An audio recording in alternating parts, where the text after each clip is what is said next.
Boys ready to roll? Okay. Obviously got Indiana State here. Big game on Saturday. I'm sure we'll have a full crowd.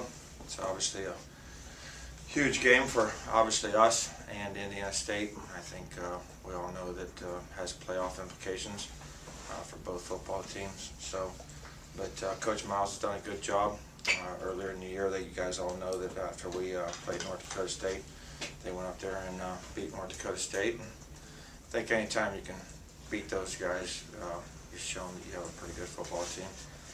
And you know, when you look at them on film, I think the first glaring thing that probably stands out is they've got some returning players that are all conference players. You know, just starting on the offensive side, the running back Bell. He's a guy that can run the football, and he's a guy that you have to keep your eyes on, keep him contained, and they're creative and finding ways to obviously scheme up some things and get him the ball and get the ball in his hands. And I think you look at their defense has given up 13 points a game, 16 interceptions on the year. You know, they got a defensive lineman that's up for All-American honors, Ben Obaseki, and he's a guy that's a disruptive football player, probably one of the best defensive linemen in the league. They got a linebacker in Archie that obviously leads their team in tackles, but he makes a lot of football plays. He's all over the field. He's a guy that you know, he's fun to watch as far as the way he plays the game. And I think that, you know, they've got a couple corners that are really kind of underrated, you know, as far as maybe publicity-wise. But Tawalid there, 28, I guess his first name's Johnny. He's a really good football player. They put him in, you know, out there on the edge, and he makes a lot of plays. And I think the other corner's a great compliment too. He's a really good corner also. So they're a good football team. They're nationally ranked in a lot of categories, obviously, and play a difficult schedule like everyone else in this league. And it'll be a big game for us on Saturday. Coach, as you talked about their offense, you obviously mentioned Bell. What do they bring to the table besides Bell that you have to be concerned with? Well, you know, I think a lot of things start with the running game, meaning, you know, if you're effectively running the football, I think there's opportunities there for play-action passes, and that's something that when you start committing extra people to stop the run game, you open yourself up to being susceptible to the passing game and the play-action game.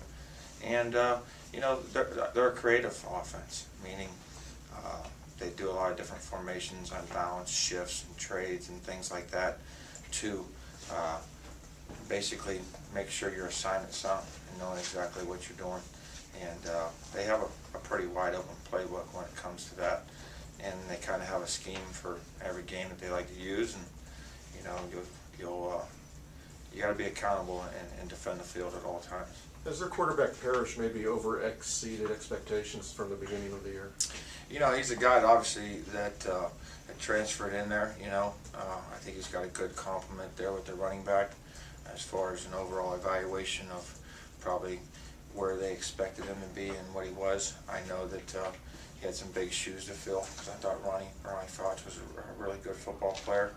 And there's a lot of good quarterbacks in this league, and you know, he's got some guys that he can throw the ball to, and by shifting and moving around in formation, and they're putting those guys in situations that he can get the ball to them. Coach, I'm sorry. Do you think you have to have a dominating victory to make a statement to get into the playoffs, or what's your take on that? You know, as far as playoffs go, I think my take on that is this, is I have to worry about the present. And obviously, that's making sure we have a good practice today, making sure we're focused, making sure we're ready to play as the best we can. If it's meant to be, it's meant to be. I do know this, is, you know, of the 10 football FCS teams we played, 7 of them have been ranked in the top 25.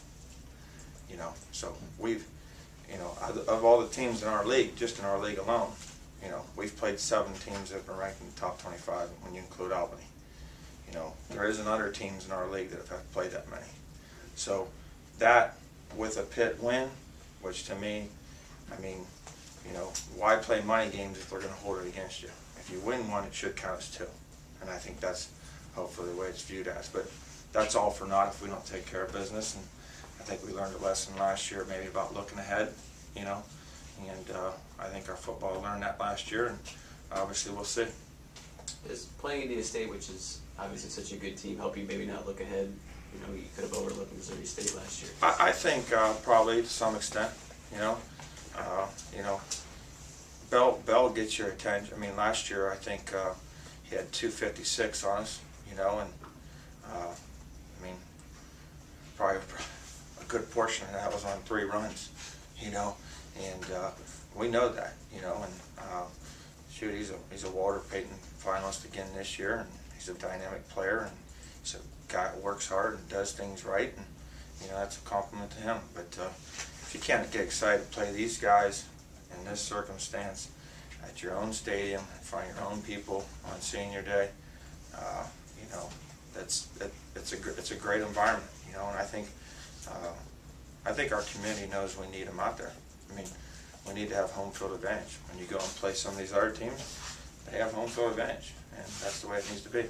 Eric, with the last 2 weeks being quote-unquote playoff games per se, does it make it a little bit easier this week because you kind of have that behind your back a little bit? That our back's been against the wall. You know, I think South Dakota, we knew our back was clearly against the wall. I think we knew after last week, you know, I mean, going into last week, obviously we had to have some things fall in our favor, and fortunately they did, as far as a couple of teams losing. But you know, it gets down to one football game, and fortunately we get to play here at our place, and I feel good about our kids. You know, our kids are excited, and you know, we're getting kind of healed up a little bit, which is obviously a good thing, and we'll go roll the ball out there and play. Can you talk about the senior class and what they've meant to what you're trying to build here? Well, it's a unique group, you know. I think, you know, a lot of these guys, some of them were part of that very first group that you bring in after you just get hired. You know, you look at a guy like Will Shaw, you know, he's one of those guys that, you know, he comes in here and you're just trying to put together a staff and a recruiting class, so I don't know, you know, recruiting-wise, you know, it's a significant difference in recruiting for a full year, but you know, Will Shaw's the guy we moved from safety, and now he's an NFL prospect. You know, every scout in the league's been in here, and he's probably a guy that's got potential to be a 3 to 5 draft pick. I mean, you know, there's Lamar Mady, you know, and there's another guy that came in here, and he turned down some other Division I offers, and we just convinced him that we needed him here. Obviously, it was a good fit, and we developed him, and you know, he's got a potential to be a 2nd, 3rd, 4th, 5th round draft pick. So that's obviously exciting for those guys to see them do that. At the same time, you got guys like Jermaine Cook that obviously went through a coaching transition, which is obviously difficult, and those are hard times, but you know, he's one of the guys that continue to do things right, continue to work hard, and he was rewarded for that. You know, he's been our starter. He very easily, if you wanted to get your own guy in there and become a starter, you could have easily probably replaced him because maybe another guy may or may not have more talent or whatever, or just for ego, but we stuck with him because he's kind of the role model as far as what we want in our program. Guys that like to go to class, guys that like to do things right, say yes sir, no sir, yes ma'am, no ma'am, they're accountable, they don't get in trouble off the field, you know, all those kind of things. So it's a unique group. There's a bunch of them. They all have unique situations. DJ Main, I mean, when he came in here, I think he was 250 pounds, 255 pounds, looked like a basketball player. You know, now you see him, he's 300 pounds, he's got some muscles to him, nice long hair, you know, and he's been able to play at a high level for us, and when he's healthy, he's a pretty good football player, and that's just part of developing players. And you know, that's something that we want to be able to continue to do, but there's obviously more guys that I can go on and talk about, but you know, these are the guys that have stuck with it, bounced back, and they're kind of the core group that keep the rest of these guys together. Eric, I assume at the beginning of the season you look at the conference and you say, okay, you know, this team should be here, this team should be here. As you look at the conference standings today, what jumps out at you the most? I mean, I quite frankly, you know, expected North Dakota State to be good. I expected South Dakota State to be good because I knew they had a returning quarterback there, and defense was solid, and coach has been there 15 years, and He brings guys in, he redshirts them, he develops them. I mean, it's a process. You got to redshirt guys. You know, this is the first time last year I've been able to really redshirt some guys, so I can already see the benefits of doing that. Illinois State, I mean, they got a #1 vote. I mean, I knew that they were going to be a good football team. You know, it doesn't surprise me there. Indiana State with Bell back, and I think they had three guys on the preseason All-American list. You know, and they got pro scouts coming in and out of there. So I knew that they had a chance. I think it was just a matter of time. Southern Illinois was going to probably bounce back, you know, but I wouldn't say anything surprising. You know, as far as conference, you know, I think Missouri State still is a team that you can't ever sleep on those guys. You know, because he's got another young quarterback in there after replacing a quarterback that can run around. They're probably the only team in the league that runs a true spread, you know, 4 wides all the time, and you know they'll sneak up on you. So Northern Iowa probably would be the team, but you know, you go and play 2 money games, you get banged around, and then you got to come here, and it's you know, win or lose here, and we're in a dog fight with them to the end of the game, back and forth the whole game, and then you know they put themselves obviously in a situation there where they were just kind of behind, because you get penalized for playing 2 money games when you're trying to obviously, you know, get some money in your pocket.